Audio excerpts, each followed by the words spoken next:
Welcome, all my fellow Washington brethren and sisters. I am your man and resident Washington football fan, Lou. Thank you for joining me here on the Washington Football Report. So, Washington makes a move to acquire an offensive tackle. Let's kind of back up a bit. We talked about this the other day, and how this team was searching for a little bit more depth, a little bit more stability. They aren't as happy at the tackle position. This is why we had the conversation about Riley Reiff yesterday, and he decided to take that pay cut and that restructured deal in Minnesota, and so he's going to remain a Viking, so he's not going to be on the market. I don't think Washington was going to really be in play for him anyway with the amount of money he would have probably commanded out on the market. However, that didn't take away from the fact that they still weren't satisfied with what they have along the offensive line when you're talking the tackle position. And really, this stems from Sadiq Charles not being healthy. If he were healthy, I don't think this move is made. But let's talk about this move, and then we'll circle back and talk about why it was made. But the Washington football team trades a sixth-round selection in the 2021 draft to the Las Vegas Raiders in exchange for a seventh-round 2021 selection and offensive tackle David Sharpe, who was a third-round pick in the 2017 draft of the Oakland Raiders, now the Vegas Raiders. And he's been a guy that has been essentially a swing tackle throughout his career, a backup tackle. Not a guy that you're really looking for to start, just more depth along the offensive line. I wasn't the biggest, and if you have watched my video, and I went back and I dug in the crates, found my 2017 Oakland Raiders draft wrap-up series review, looked at my analysis of David Sharpe, uploaded that so you guys could take a look. A lot of that stuff still applies. I wasn't the biggest David Sharpe fan when he was drafted out of Florida, but I wasn't the biggest Trent Brown fan when he was drafted out of Florida, and look what he's become in the league. So there's always an opportunity for a guy to get better. All reports were that when he got in last year, when Trent Brown was injured, he didn't perform too poorly. He wasn't great, but he wasn't terrible either, which is the sign and the mark of a backup in this league. They thought they were going to get what they are hoping to get potentially out of David Sharpe, out of Cornelius Lucas, which is why they signed him this offseason to come in and provide them with a quality backup. He has been really unsteady in camp. I told you this yesterday. I've told you this before. I told you that he really struggled, and it was very eye-opening that day when they had Veterans Day, and the offensive line really struggled mightily when he was given the bulk of the first-team reps. It was the worst day of the offense and the first-team offense all camp, and they haven't been satisfied with what they're getting out of their backup tackle position, and that's been a problem here in Washington for quite some time. Isn't necessarily the first wave of starters, even though we're not top notch. We're not elite in that department either, but we're getting better. We're closing the gap in terms of our starters in the amount of talent that we have there.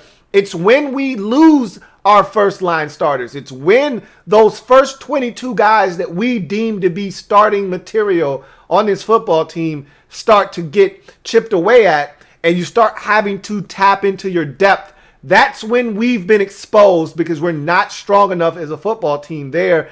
And this is one of the problems that they've had this camp, is that they just haven't seen enough from the tackle position outside of Jaron Christian and Morgan Moses to feel satisfied that they can go into the season and have a good enough situation in case of an emergency of one of those guys going down. Now, again, you're trading for a guy essentially with a little over a week and a half left before the start of the regular season.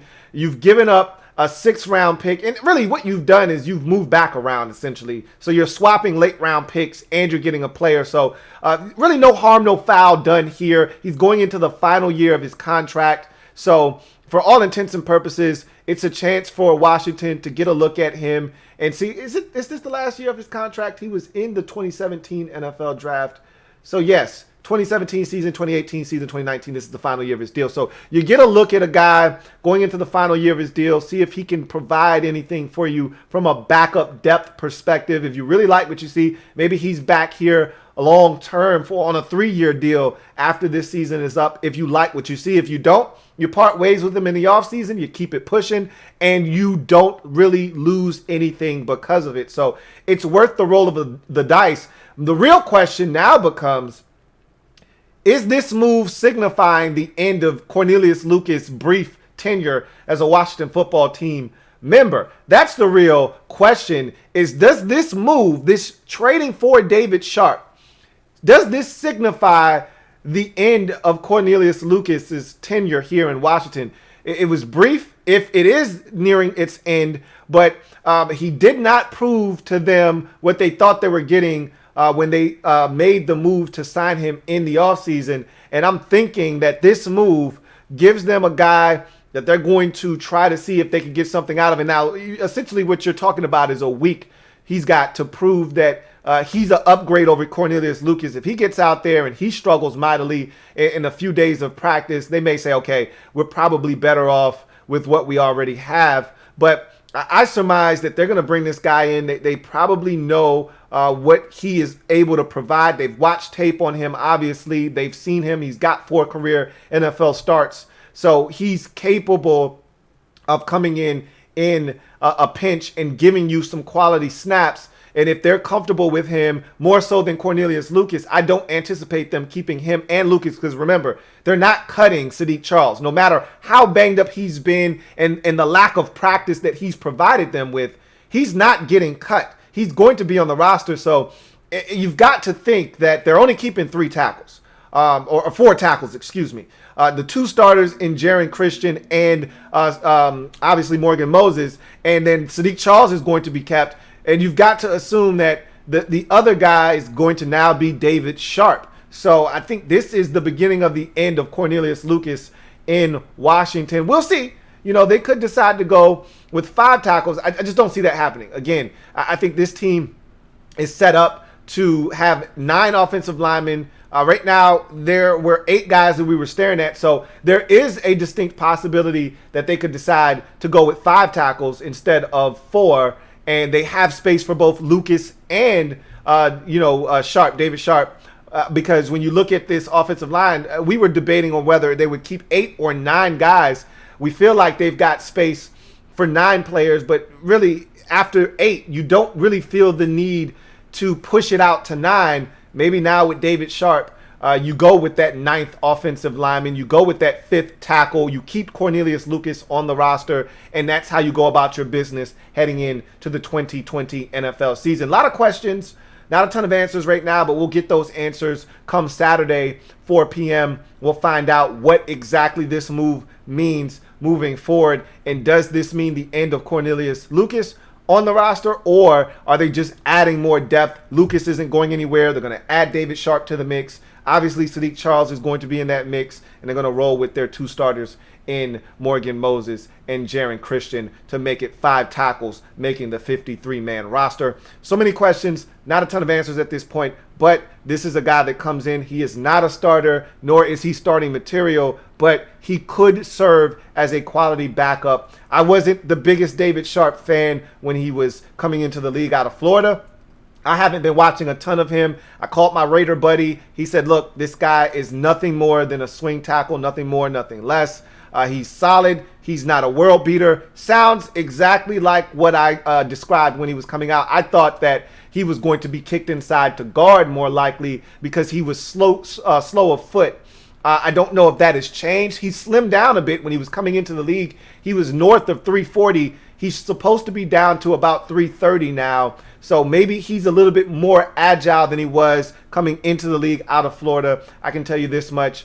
Movement skills generally don't change all that much. He's not a great athlete. So again, I'm looking at a guy that is a swing tackle at best. But that's all the Washington football team is looking for right now, is they're looking for quality depth. Maybe David Sharpe will provide them with that. It's not a big risk and investment to find out, on a guy on the final year of his deal, a 6th-round selection. In exchange, you get a 7th-rounder back and a player. I think they feel like this was solid value here. So no harm, no foul. If he works out, great. If he doesn't, you move forward. We'll see what happens. I am a Washington football team fan, etched in burgundy and gold. My Washington spirit will never die.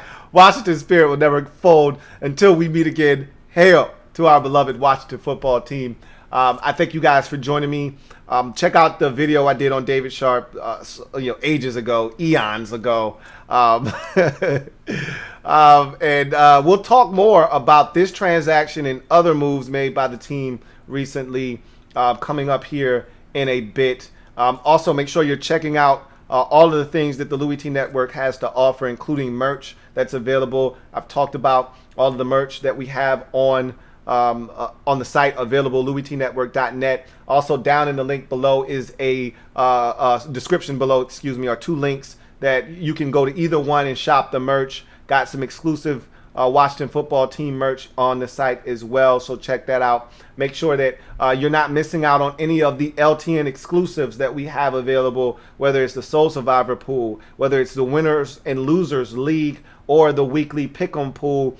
Get in the game. Don't stand on the sideline when you can be a part of a lot of fun and possibly win some money in the process. So with that being said, I'm going to glide to the side, allow you guys to enjoy the rest of your night, and we'll reconvene at a later date and time. Also got a podcast episode tomorrow. We're going to be shooting that one right around, let's go for 1 o'clock tomorrow afternoon.